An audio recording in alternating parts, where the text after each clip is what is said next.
Hi guys, welcome back to all of you a new video again. Guys, आज के इस video में हम एक स्टोरी रीड करेंगे जिसमें आपको बहुत सारे नए वर्ड्स और साथ ही साथ ग्रामर्स के रूल भी सीखने को मिलेंगे, जिससे कि आप बहुत ही आसानी से इंग्लिश पढ़ना और लिखना और साथ ही साथ बोलना भी सीखेंगे। तो चलिए वीडियो को स्टार्ट करते हैं। तो गाइज, सबसे पहले देखते हैं स्टोरी का टाइटल क्या है। टाइटल है फार्मर्स गार्डनेस। अब यहाँ पे देखिए, फार्मर का मतलब होता है किसान। यहाँ पे जो अपोस्ट्रोफी एस लगा है इसका मतलब है होता है का के की। तो यहाँ पे इसका सेंस बैठेगा की। और काइंडनेस का मतलब होता है मेहरबानी। देखिए, काइंड का मतलब होता है दयालु और काइंडनेस इसका मतलब हो गया दयालुता या फिर मेहरबानी, किसान की मेहरबानी। अब देखते हैं कि स्टोरी में क्या है। इन द विंटर सीजन, यहाँ पे देखिए विंटर का मतलब होता है सर्दी, सीजन यानी कि मौसम, सर्दियों के मौसम में। इन यानी कि में, इन द विंटर सीजन इतना का मतलब हो गया सर्दियों के मौसम में। A farmer was passing. A farmer मतलब कि एक किसान, वाज पासिंग मतलब कि गुजर रहा था। ये जो टेंस है ये पास्ट इंडेफिनिट का है।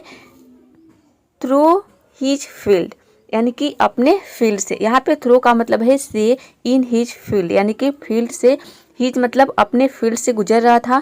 Early in the morning, early in the morning का मतलब होता है सुबह सुबह का जो समय होता है उसको हम इंग्लिश में बोलते हैं अर्ली इन द मॉर्निंग, यानी कि सुबह सुबह वह अपने फील्ड से गुजर रहा था। वॉज पासिंग मतलब कि गुजर रहा था।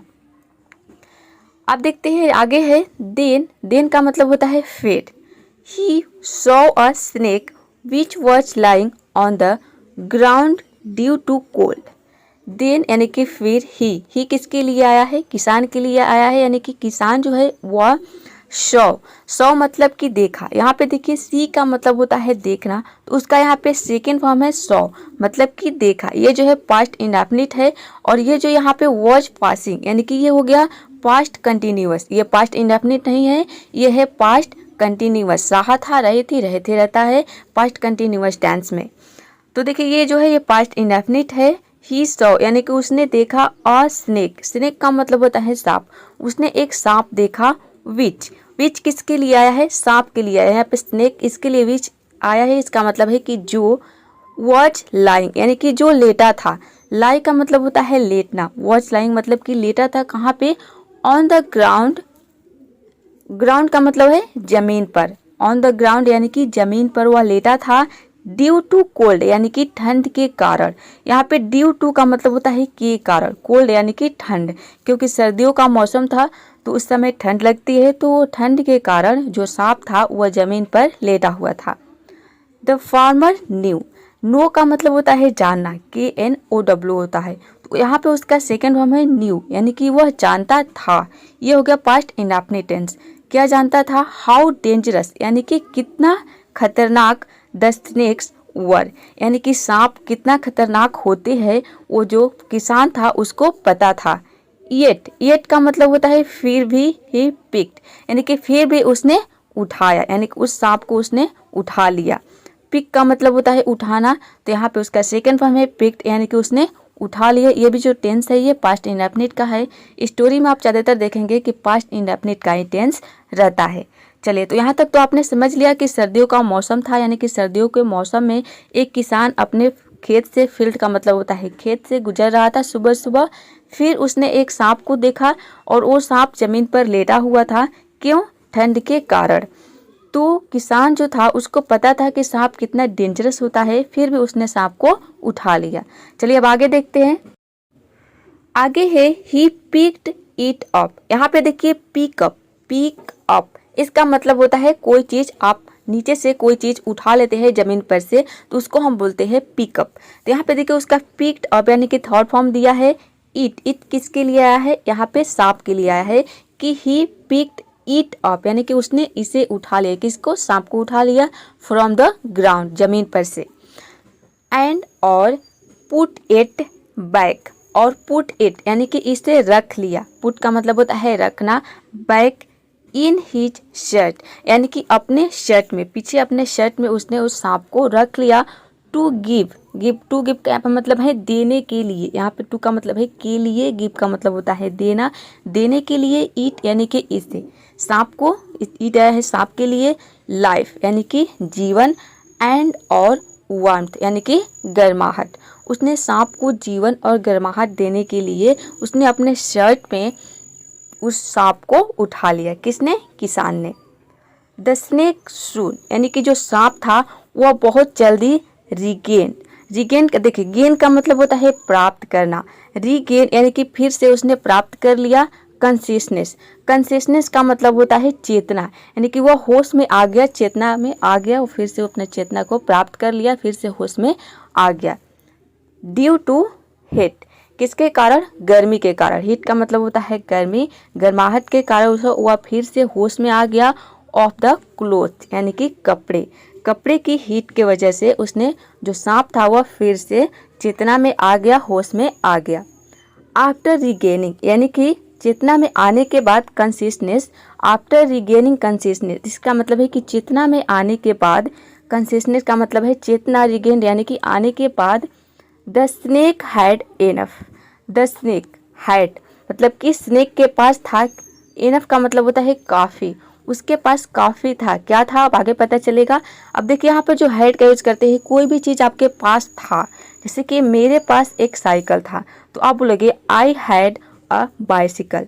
तो कोई भी चीज़ आपके पास था, पास्ट की आप बात कर रहे हैं कि पास्ट में आपके पास कोई चीज़ था, तो वैसे सेंस में हम हैड का प्रयोग करते हैं। तो यहाँ पे देखिए वही सेंस है, द स्नेक हैड एनफ यानी कि स्नेक के पास था, एनफ मतलब काफ़ी। क्या था आगे देखते हैं। एनफ स्ट्रेंथ यानी कि उसके पास क्या था? काफ़ी मजबूती था। स्ट्रेंथ का मतलब होता है, स्ट्रेंथ मतलब होता है मजबूती। एंड और द स्नेक बिट, स्नेक ने काट लिया। यहाँ पे देखिए BITE होता है, उसका मतलब होता है काटना। तो यहाँ पे है बीट, मतलब कि सेकेंड फॉर्म हो गया बीट, मतलब कि उसने जो स्नेक था काट लिया।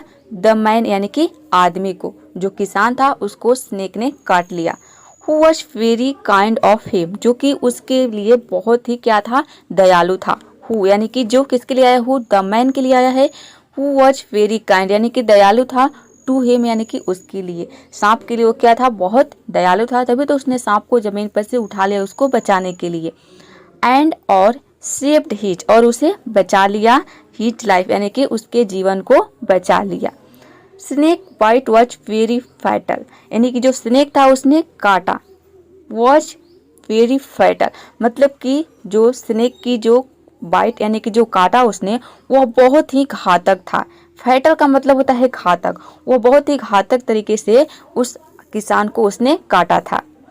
द स्नेक पॉइजन यानी कि जो स्नेक का पॉइजन था, जो जहर था, स्टार्टेड फ्लोइंग, वो फैलने लगा। स्टार्टेड कोई भी काम होने लगा, तो वैसे में हम यूज करते हैं स्टार्टेड का। स्टार्टेड फ्लोइंग मतलब कि वो फैलने लगा। इन द फार्मर्स विंस यानी कि विंस का मतलब होता है नसों, वह फार्मर के, किसान के नसों में फैलने लगा जो सांप का जहर था। एंड और स्लोली का मतलब होता है धीरे धीरे, और धीरे धीरे द फार्मर फेंटेड, यहाँ पे फेंटेड का मतलब होता है बेहोश हो जाना। फेंट का मतलब होता है बेहोश होना, फेंटेड यानी कि बेहोश हो गया। धीरे धीरे जो किसान था वह बेहोश हो गया। एंड और डाइड, और वह मर गया। डाई का मतलब होता है मरना, DIE होता है। डाइड मतलब कि मर गया, सेकेंड फॉर्म हो गया। तो वह धीरे धीरे बेहोश हो गया और वह मर गया, जो किसान था वह मर गया। चलिए आगे देखते हैं। नेक्स्ट है एज का यहाँ पे मतलब है जैसे ही। द फार्मर यानी कि किसान, ब्रेथ मतलब ब्रेथ का मतलब होता है सांस लेना, ब्रेथ यानी कि सांस लिया। हीच लास्ट यानी कि अपनी आखिरी सांस, जैसे ही किसान ने अपनी आखिरी सांस लिया। ही सेड उसने कहा, क्या कहा? टू द बाई स्टैंडर्स, यहाँ पे बाई स्टैंडर्स का मतलब है दर्शकों, यानी कि दर्शकों से कहा। क्या कहा? लर्न फ्रॉम माई कंडीशन यानी कि मेरी स्थिति से सीखो।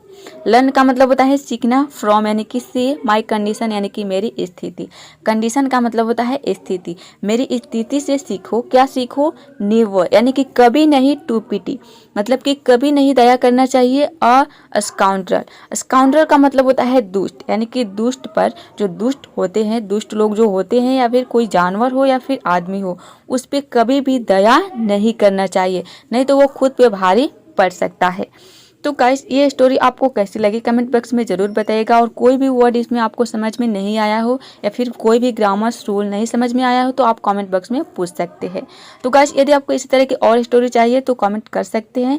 तो ये वीडियो आपको कैसा लगा कमेंट बॉक्स में ज़रूर बताइएगा, और वीडियो को लाइक शेयर, चैनल को सब्सक्राइब करना बिल्कुल मत भूलिएगा। तो मिलते हैं नेक्स्ट वीडियो में फिर किसी और नए टॉपिक के साथ।